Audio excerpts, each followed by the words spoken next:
ناظرین اکرام، جس طرح کے 2024 کے الیکشن کا سیاسی پارا ہائی ہو چکا ہے، آئیے منیب فروغ کے آج کے جو گیسٹ ہیں وہ بلاول بھٹو زرداری ہیں. آئیے پہلے ان کی گفتگو سنتے ہیں، بعد میں بات کرتے ہیں. شہید بیوی کا ریفلیکشن نظر آتا ہے. You are the face of Pakistan Peoples Party. ایک سوال جو کہ آپ کا ووٹر بھی آپ سے پوچھتا ہے، یہی سمجھیے کہ آپ کا ووٹر ہی آپ سے پوچھ رہا ہے کہ بلاول بھٹو زرداری کے اس 10 نکاتی ایجنڈے میں سب کچھ ڈالا گیا ہے، لیکن یہ وعدے تو اس سے ملے جلے وعدے تمام سیاسی جماعتیں کر لیتی ہیں الیکشن سے پہلے. لوگ بلاول بھٹو زرداری پر اس دفعہ اعتماد کیوں کریں؟ سب سے پہلے اس لیے کہ پاکستان پیپلز پارٹی نہ صرف obviously اس الیکشن میں ہمارا منشور ہے، میرا عوامی معاشی معاہدہ کے 10 نکاتی ایجنڈا ہے، مگر ہر الیکشن میں جو بھی پاکستان پیپلز پارٹی نے اپنا منشور میں وعدے کیے اس پہ عمل درآمد ہم نے کر کے دکھائے. جیسے پچھلے الیکشن میں 2008 سے لے کر 13 تک جو بھی ہمارے منشور میں پاکستان پیپلز پارٹی نے وعدے کیے، تقریباً 90% ہم نے ان پہ عمل درآمد کیے. اس دفعہ جو میں منشور لے کر آیا ہوں، میں نے جو پاکستان کے عوام کے سب سے بڑے مسئلے ہیں، نمبر 1 مہنگائی، نمبر 2 بے روزگاری، نمبر 3 غربت، ان کو مد نظر رکھتے ہوئے میں نے ایک ایسا ایجنڈا دیا ہے جس سے میں سمجھتا ہوں کہ ہم ان تمام مسائل کا مقابلہ کر سکیں، کہ ان حالات میں جو ہمارا پسماندہ طبقات ہے، جو ہمارا عام آدمی ہے، ان کو ہم ریلیف بھی دلوا سکیں، اور وہ جو مشکل فیصلے ہیں جو ہم نے وفاقی حکومت میں آ کے لینے ہیں کہ ہم نے کس طریقے سے اپنا معیشت کو ٹھیک کرنا ہے، اپنی طریقہ کار کو بہتر کرنا ہے، وہ تمام باتیں اس منشور میں موجود ہیں. باقی جماعتیں بالکل بہت سے وعدے کرتے ہوں گے، لیکن پاکستان کے عوام جو بھی وہ سمجھے پاکستان پیپلز پارٹی کے بارے میں، اتنا وہ جانتے ہیں کہ ہم جو وعدے کرتے ہیں ہم وہ کر کے دکھاتے ہیں. جب صدر زرداری نے پہلے بے نظیر انکم سپورٹ پروگرام کی انٹروڈیوس کرنے کی کوشش کیا تو ہم پہ یہی نون لیگ اور یہی پی ٹی آئی تنقید ہم پہ کرتے تھے اس منصوبے کے بارے میں، مگر آج وہ گولڈ سٹینڈرڈ ہے. اور چاہے وہ ایجپٹ ہو یا ایشین پیسیفک کنٹریز ہو، وہ ہمارا بے نظیر انکم سپورٹ پروگرام کو ایک ماڈل کے طور پہ استعمال کر کے امپلیمنٹ کر رہے ہیں. جب صدر زرداری نے چائنا پاکستان اکنامک کوریڈور کا ویژن دیا اور چائنا کے دورے کر رہے تھے، تو اس وقت بھی ہمارے نون لیگ کے دوست ہمیں تنقید کرتے تھے کہ یہ پاکستان کا صدر کیا کر رہا ہے، اتنا بار وہ چین جا رہا ہے. مگر جب سیک پیک کو عمل درآمد ہونا شروع ہو گیا، تب لوگوں کو خیال آیا کہ کیوں صدر زرداری اتنا محنت کر رہا تھا. ویسے ہی جو ہم منصوبے یا جو ہم 10 نکاتی ایجنڈا میں پاکستان کے عوام سے وعدے کر رہے ہیں، ہم اس لیے یہ وعدے کر رہے ہیں کہ میں سمجھتا ہوں کہ اس وقت کے سب سے بڑا معاشی بحران جو اس وقت جس سے ہم گزر رہے ہیں اس کا مقابلہ کرنا ضروری ہے.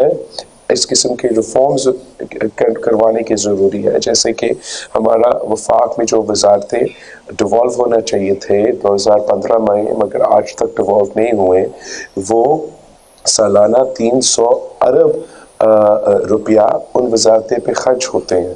ہم اشرافیہ کو جو سبسڈیز دیتے ہیں وہ سالانہ 1500 ارب روپیہ ہم سبسڈیز کی صورت میں ہمارا اشرافیہ کو، ہمارا انرجی سیکٹر کو، ہمارا فرٹیلائزر سیکٹر کو یہ سبسڈیز دلواتے ہیں. میرا پروپوزل یہ ہے کہ ہم وہ 17 منسٹریز کو بند کریں، وہ اشرافیہ کے لیے سبسڈیز کو بند کریں، اور وہی پیسہ اپنے پسماندہ طبقہ کو، غریب لوگوں کو بے نظیر انکم سپورٹ پروگرام کے تھرو، کسان کارڈ کے تھرو، یوتھ کارڈ کے تھرو، مزدور کارڈ کے تھرو ہم اس پیسہ کو باٹم آف دا پیرامڈ پہ خرچ کیا جائے. اس لیے پاکستان پیپلز پارٹی کا جو نظریہ ہے معیشت کے بارے میں، ہمارا سوچ یہ ہے کہ when you take a bottom up approach، کہ آپ عام آدمی کو سپورٹ کریں تو وہ معیشت کو زیادہ فائدہ بھی پہنچاتا ہے اور اسی طریقے سے معیشت ترقی بھی کر سکتا ہے. اگر ہم نے یہ مشکل فیصلے لینے ہیں اسلام آباد میں تو ساتھ ساتھ ہم نے اپنے عوام کو ایک سٹیک دلوانا ہے اپنا معیشت میں، اپنا حکومت میں، اپنا ریاست میں. اور میں سمجھتا ہوں میرا جو 10 نکاتی ایجنڈا ہے وہ یہ کام کرتا ہے. بلال صاحب ایک ایشو ہے، ظاہری بات ہے کچھ شارٹ ٹرم آبجیکٹیوز ہوتے ہیں کسی بھی جماعت کے لیے، کچھ لانگ ٹرم ہوں گے. I've heard you recently saying کہ IMF کوئی ہتھوڑا لے کے کھڑا نہیں ہوتا، ظاہری بات ہے they ask for fiscal discipline. ہماری معیشت کے اندر جو بھی ٹارگٹس آپ نے رکھے ہیں کہ 300 یونٹ تک بجلی مفت کرنی ہے یا 30 لاکھ گھر بنانے ہیں، سوال یہ ہے ٹارگٹس تو اچھے ہو سکتے ہیں بٹ کیا یہ فسکل ڈسپلن اتنی جلدی آ سکتا ہے کنسیڈرنگ دا فیکٹ کہ آپ کا ملک فورن ایکسچینج ریزروز کے حوالے سے بالکل we are really running on the edge, آپ ایک اسٹینڈ بائی اگریمنٹ کے اوپر ہے کہ جتنا ضروری آج ہے کہ ہم یہ اشرافیہ کے سبسڈیز بند کرے، یہ وزارتیں بند کرے، شاید ماضی میں اتنا ضروری نہیں تھا. It's not a question of where will I spend the money. The question is that why آج تک کیوں یہ 17 وزارتیں چل رہی ہیں جبکہ ان کو 2015 میں آپ کے آئین کے مطابق بند ہو کے ڈیوالو ہونے تھے. وہی IMF جس کے ساتھ آپ یہ ڈائیلاگ کرتے ہیں، ان کو اگر آپ یہ بات بتائیں کہ میں اشرافیہ کا یہ 1500 ارب سالانہ جو ہم خرچ کرتے ہیں ان کے سبسڈیز میں، ہم ان کو بند کر کے غریب آدمی کو دے رہے ہیں، عام آدمی کو دے رہے، تو میرا نہیں خیال کہ IMF آپ کی مخالفت اس بات پہ کریں گے. مسئلہ صرف اتنا ہے کہ ہم ایک سٹیٹس کو سوچ میں ہمارا جو اسلام آباد میں ایک سوچ رہتا ہے دیٹ از ویری سٹیٹس کو، وہ ایک ہی طریقہ سے اس ملک کو چلانا چاہتے ہیں and that's become non-viable now. Right. The people of Pakistan are facing great difficulty. We need to show that the government of Pakistan stands with them and we don't want to take these difficult decisions because the IMF is telling us to do so. We want to take difficult decisions so we can provide relief to our people.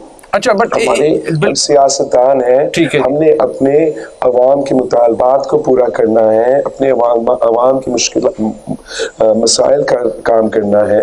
میں بھی یہ کر سکتا تھا کہ میں کوئی منشور پیش نہیں کرتا، میں بس کہتا مجھے بناؤ آپ کا وزیر اعظم، میں آپ کا تمام مسائل کا حل نکال دوں گا. اب مجھے بنائے وزیر اعظم اور غربت ختم ہو جائے گا، بے روزگاری ختم ہو جائے گا، ہر کسی کو روزگار ملے گا. مگر میں نے ایک پورا میں بھی یہی کیا، فیصل آباد میں آپ نے یہی کیا. میرے تقریری پہ صرف نہیں یا سٹیٹمنٹس صرف نہیں، وہ میرا عوامی معاشی معاہدہ ذرا پڑھے، 3-4 پیجز کا ڈاکیومنٹ ہے، اتنا لمبا چوڑا بھی نہیں ہے. اس میں نہ صرف ہمارا جو منصوبے. جی ناظرین، تو آپ نے بلاول بھٹو صاحب کی گفتگو سنی. ان کا کہنا تھا کہ یہ جو نون لیگ والے بگوڑا نواز شریف ہے، یہ ہر دفعہ اسٹیبلشمنٹ کی گود میں بیٹھ کے اقتدار میں آیا ہے. ان کا کوئی سیاسی ایجنڈا نہیں، کوئی منشور ہے. بلاول بھٹو کا کہنا تھا کہ میں سیاسی منشور لے کے آیا ہوں. ان کا کہنا تھا کہ میں عوام کو 300 یونٹ تک بجلی فری دوں گا. اس کے علاوہ بھی اس نے کافی